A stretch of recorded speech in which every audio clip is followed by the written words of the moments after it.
예수님께서 산에서 내려오시자 많은 군중이 그분을 따랐다.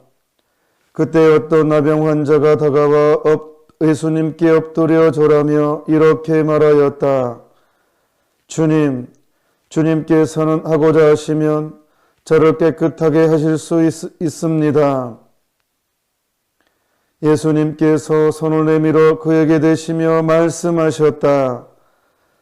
내가 하고자 하니 깨끗하게 되어라. 그러자 곧 그의 나병이 깨끗이 낫다. 예수님께서는 이렇게 말씀하셨다. 아무에게도 말하지 않도록 조심하여라. 다만 사제에게 가서 내 몸을 보이고 모세가 명령한 예물을 바쳐 그들에게 증거가 되게 하여라.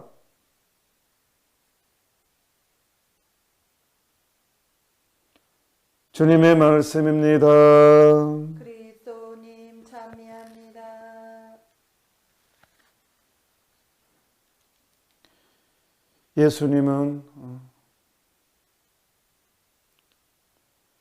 예수님은 여러분들을 깨끗하게 하실 수 있으신 분이십니다.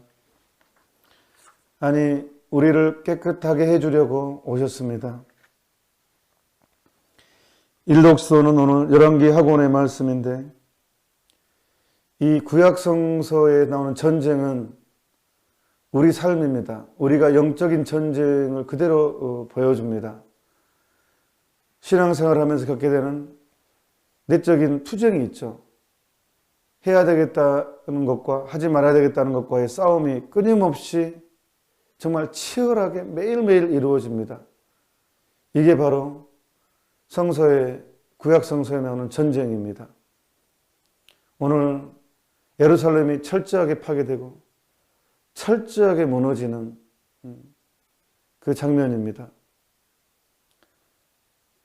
이스라엘 백성들이 다 유배를 가게 되고 임금의 두 눈이 뽑힙니다. 뽑히기 전에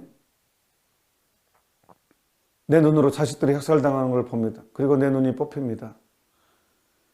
철저하게 잔인하게 무너뜨리는 구약 성서를 읽어보면 하느님은 당신 백성을 지켜주시는데 오늘은 완전히 무방비 상태로 내버려 두셨습니다.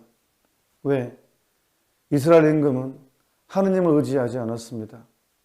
하느님을 두려워하지 않았습니다.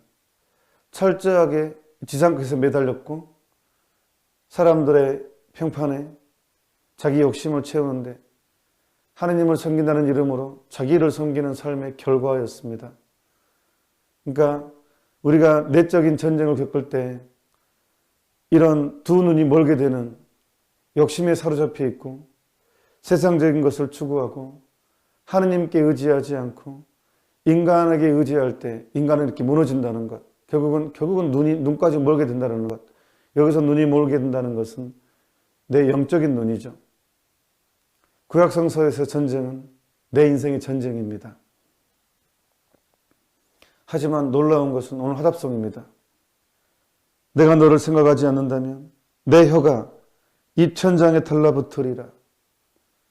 그럼에도 불구하고 하느님은 당신께 의지하지 않고 당신을 거부하고 철저하게 욕망 안에 사로잡힌 사람의 이 멸망을 보고서도 내가 너를 생각하지 않는다면 내 혀가 입천장에 달라붙으리라.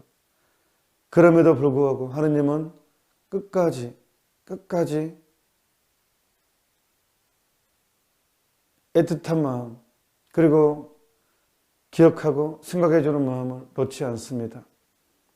그래서 오늘 열왕기 학원의 내용은 일독서의 내용은 굉장히 비참하지만 인간의 이 욕심이 하느님을 거부하고 하느님의 뜻을 따르지 않고 인간의 뜻을 따르는 게 얼마나 큰 비참함을 드리는 비극적인 이야기지만 그 안에서 그럼에도 불구하고 하느님은 내가 너를 생각하지 않는다면 내 혀가 입천장에 달라붙으리라.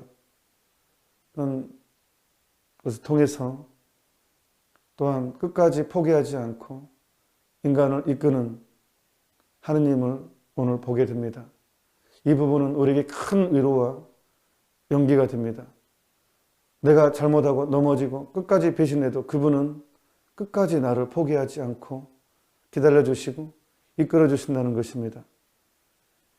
예수님을 통해서 이 일이 구체적으로 우리 삶 안에 드러났습니다. 예수님은 우리를 깨끗하게 해주러 오셨습니다.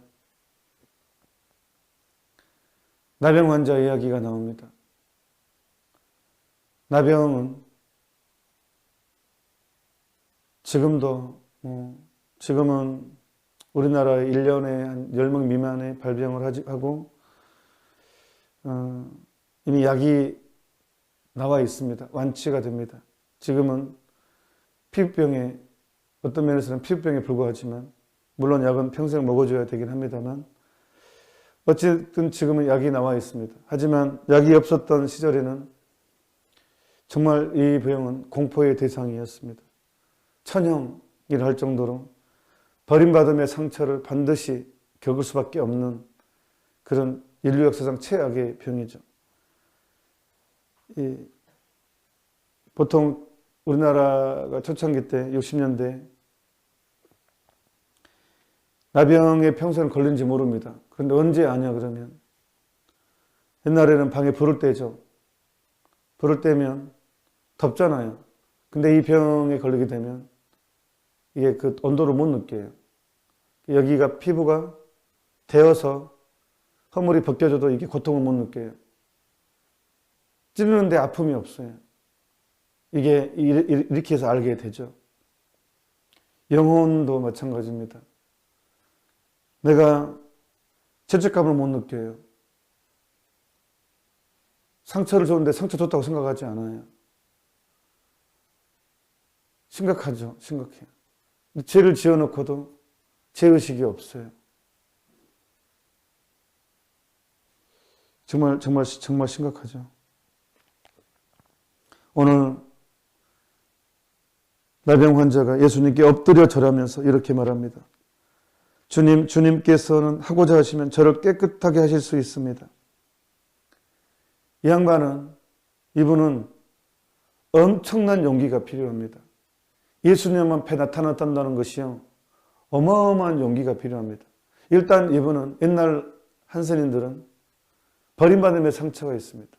그리고 이미 특히 이스라엘에서는 나병 걸린 것 자체로 그 사람은 죄인으로 던져받았고 그 집안까지 단죄받았습니다.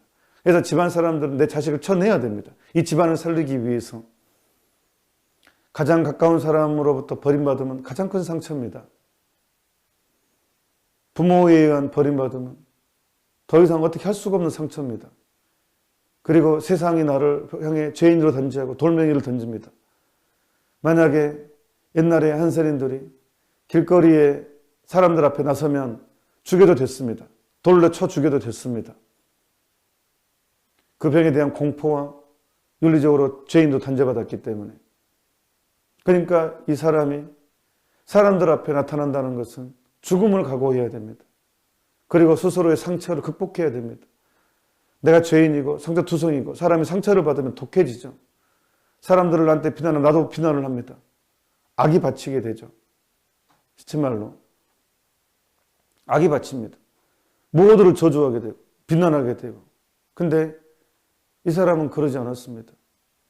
깨끗하고 되고 싶어하는 이 욕망을 포기하지 않았습니다. 정상이 되고자 아픈 이것을 포기하지 않았습니다. 많은 경우에 자포자기를 해버립니다. 나는 죄인이고 상처받았고 내 인생은 너무나 옆골이고 많은 경우에 나는 끝났어라고 많은 이들은 포기해버립니다. 그래서 나타나지도 않습니다. 나가지도 않습니다. 어차피 나가자 돌멩이 맞고 또 비난받으니까. 하지만 이 나병 환자는 포기하지 않았습니다. 그리고 드디어 나타납니다. 예수님 앞에 나타나는 엄청난 용기를 발휘합니다. 그리고 믿음까지 고백합니다. 당신은 저를 깨끗하게 해줄 수 있으십니다. 예수님이 왜 모르겠습니까? 이 사람의 상처를, 이 사람이 끝까지 포기하지 않고 희망을 포기하지 않는 이것을 왜 모르시겠습니까? 그래서 예수님은 바로 손을 내밉니다. 소면을 내민다는 것은 어마어마한, 그 사람한테는 엄청난, 우리한테 손을 내민 거야 뭐. 한사람들은, 나병 환자들은 손을 만져주는 것 자체가 치유로 다가올 수도 있어요. 왜? 버림받음의 상처가 너무 크기 때문에. 또 자기가 전염성이 강하다는 것, 스스로가 스스로를 용납이 안 되는데 예수님이 일부러 손을 내밉니다. 이 행위가 얼마나 위대한 행위인지 모릅니다. 그리고 내가 하고자 하니 깨끗하게 되어라. 엄청난 감동의 이야기입니다. 오늘 아침. 그러자 곧 그의 나병이 깨끗이 나았다. 그의 나병이. 여기서 나병은 영적인 것을 다룰 때 우리의 총체적인 문제죠. 우리가 겪고 있는 상처, 우리가 어릴 때부터 지었던 머리칼보다 많은 죄, 내 모든 내 삶의 아픔, 이것을 의미하겠죠. 그런데 예수님께서 좀 우리가 알 수 없는 말을 하십니다. 아무에게도 말하지 않도록 조심하여라. 아무에도 말하지 말래요. 이 사람은 얼마나 말하고 싶겠습니까? 드디어 내가 병이 났다. 사람들한테 얼마나 말을 하고 싶겠습니까? 말하지 말래요. 왜 예수님은 꼭 치유를 하고 왜 꼭 말하지 말라고 할까? 근데 사람들이 말을 해요 또. 말을 잘 안 듣습니다. 이 부분에 대해서. 이거를 알고 일부러 말하지 말라고 말을 더 할까 봐서. 사람은 청개구리 습관이 있어서 너만 알아 그러면 다 나중에 알게 되죠. 다. 그거를 이용하시는 것일까? 심리를 예수님이 이용해서 말하지 말라고 하면 더 말해야 할 것 같아서 그렇게 하실 것인가? 왜 꼭 예수님은 치유하고 나서 다른 사람에게 말하지 말라고 할까? 두 가지 이유가 있습니다. 분명한 두 가지 이유가 있습니다. 첫 번째는 그 사람 자신을 위해서예요. 예수님의 치유는 외적인 것보다 내적인 것이 훨씬 큽니다.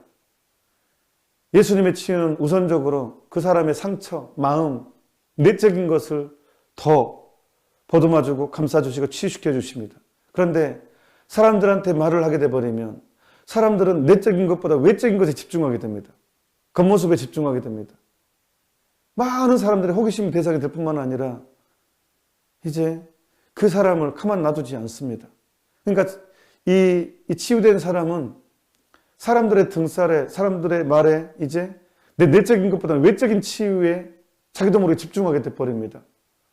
근본적으로 예수님의 신원을 단지 치유하는 사람, 나에게 복을 갖다 주는 사람, 외적인 어떤 기복적인 것 쪽으로 끌고 가게 돼버립니다. 내 사고방식도.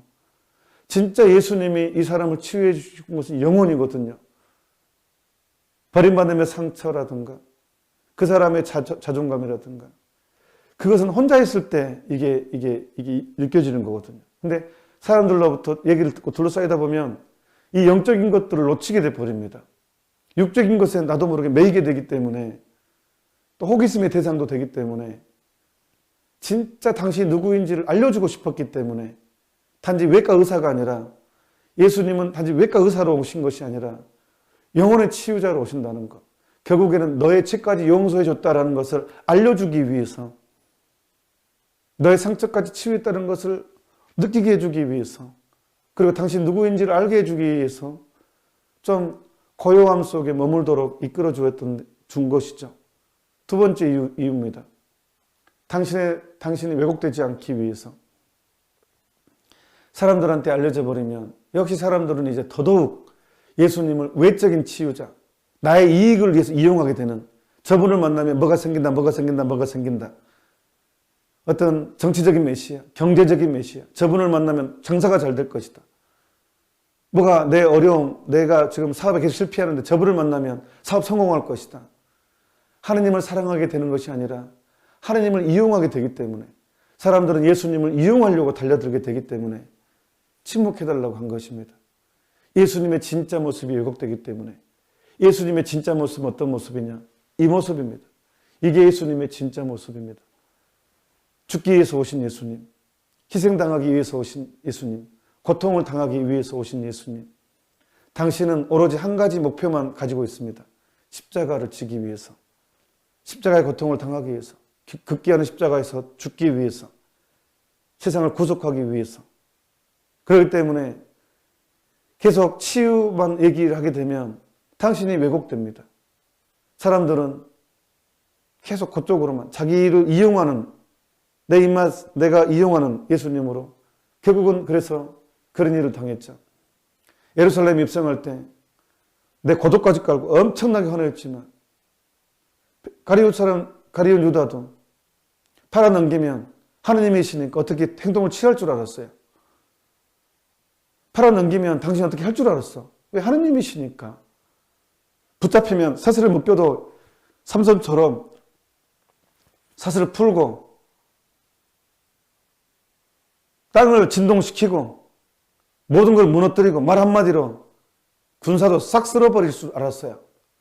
하지만 예수님은 묶였고 매를 맞았어요. 인간한테 뺨을 맞았어요.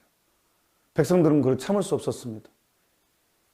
저렇게 허약한 사람이었던가, 내가 속았던가, 그래서 분노했습니다. 그래서 십자가에 못 박히라고. 오히려 환호했던 그 환호성 소리가 죽이라고 달려듭니다. 우리는 저 사람한테 속았다. 그렇게 된 것입니다. 저렇게 무능한 사람이었는데, 저렇게 힘없이 붙잡히는 사람이었고, 저렇게 힘없이 로마 병사들한테 매질을 당하고 있는 사람을 내가 믿고 저런 사람을 내가 희망을 두었다니 죽이시오라고 한 것입니다. 그래서 당신이 왜곡당하기 때문에 아무에게도 말하지 않도록 조심하라고 이야기한 것입니다. 예수님의 진정한 모습은 속죄자입니다. 고통입니다. 여러분은 어떤 예수님을 추구하십니까? 힐링, 나를 위로하는 예수님, 힐링 그 예수님이십니까? 경제적인 안정을 보장해주는 그런 예수님을 찾습니까? 내가 죽을 때까지 완벽하게 민주주의와 완벽하게 어떤 나를 사람들한테 맞춰주는 그런 정치 이데올로기가 완벽하게 실현되는 해주는 그런 메시아를 찾으십니까? 나는 어떤 메시아를 찾고 있는가? 우리 정신 똑바로 차려야 됩니다. 이 시대는 다 진짜로 설탕이 돼버렸습니다. 그냥 내 입맛에 맞는 하느님, 내가 좋아하는 하느님은 이래야 되고 이래야 되고 이래야 돼요. 내가 오늘 일독서의 내용처럼 하느님을 추구하지 않고 나를 추구합니다. 내가 왕이니까. 각자 내가 왕이 돼버렸습니다. 그렇기 때문에 눈이 멀게 되고 철저하게 부서지는 과정을 겪고 있는 것입니다. 우리는 고통당하는 예수님, 십자가에서 못 박혀 돌아가신 그 비참한 예수님, 극기하는 너무 힘들어서 하느님 어찌하여 나를 버리셨나이까 라고 외치고 돌아가신 그분을 추종합니다. 우리는 그분을 믿습니다. 그래서 그분은 우리에게 누구든지 나를 따르려는 사람은 자기 자신을 버리고 나를 버리고 십자가를 지고 따라야 한다고 했습니다. 누가 뭐라 해도 누가 지시해도 우리는 오로지 그 길만을 가야 됩니다. 사람이요, 사랑의 눈을 뜨면 고통에도 눈을 뜨게 돼 있습니다. 사랑의 눈을 뜨면서 고통의 눈을 못 뜬다는 건 거짓 사랑입니다. 그 사랑의 법칙입니다. 사랑이 많아질수록 고통도 많아집니다. 이것은 불행의 고통이 아니라 이미 믿음, 소망, 사랑이 포장되어 있는 그런 고통의 길입니다. 잠시 묵상합시다.